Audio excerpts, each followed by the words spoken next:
মকবুল ইসলামের সঙ্গে। স্যার, এই পুজোটা কত বছর ধরে চলছে? এই পুজোটা এবারে 60তম বর্ষ পূর্তি হবে।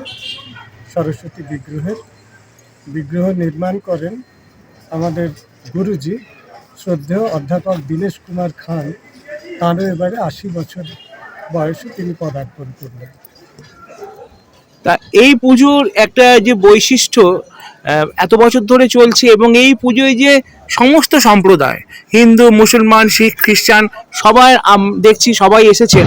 তো এই ব্যাপারটা নিয়ে যদি একটু আলোকপাত করেন। আসলে এই ব্যাপারটা এই পরিবারের দীর্ঘদিনের পারিবারিক ঐতিহ্য এবং বিষয়টা হচ্ছে যে আমাদের গুরুজি তো নিয়মিত শিক্ষক, ফলে তার তত্ত্বাবধানে সমস্ত ধর্ম বর্ণ নির্বিশেষে সব ছাত্রছাত্রীরাই আছেন। ফলে শিক্ষকের দৃষ্টিতে ছাত্রছাত্রীরা কিন্তু ছাত্রছাত্রীই, আর কিছু না। এবং ছাত্রর দৃষ্টিতেও শিক্ষকরা কেবল শিক্ষকই। এই যে আমি 85 সাল থেকে এই পুজোর সঙ্গে যুক্ত আছি, আমি এখনো পর্যন্ত আমরা দেখেছি যে এই পুজোতে প্রত্যেকটি বর্ণ ধর্ম সম্প্রদায়ের মানুষ রয়েছে।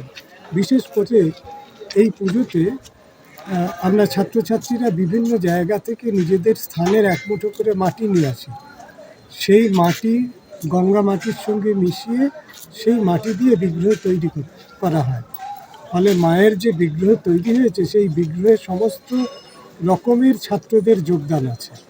হ্যাঁ, কাজী আবু জুম্মান সে তার জায়গা থেকে কখনো নারকোল, কখনো কলাপাতা, কখনো নিয়ে আসে।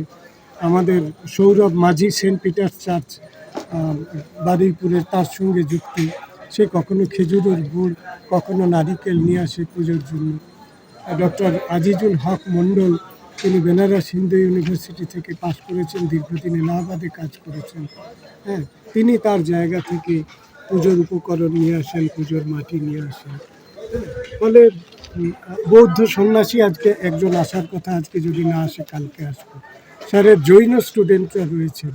ফলে প্রত্যেকে আমরা এখানে একাত্মভাবে সরস্বতী পুজো করি, কারণ আমরা মনে করি যে বিদ্যাই হচ্ছে সেই ঐশ্বর্য যেটা আমাদের সমস্ত জাতি ধর্ম বর্ণ চেতনার ঊর্ধ্বে নিয়ে আসে।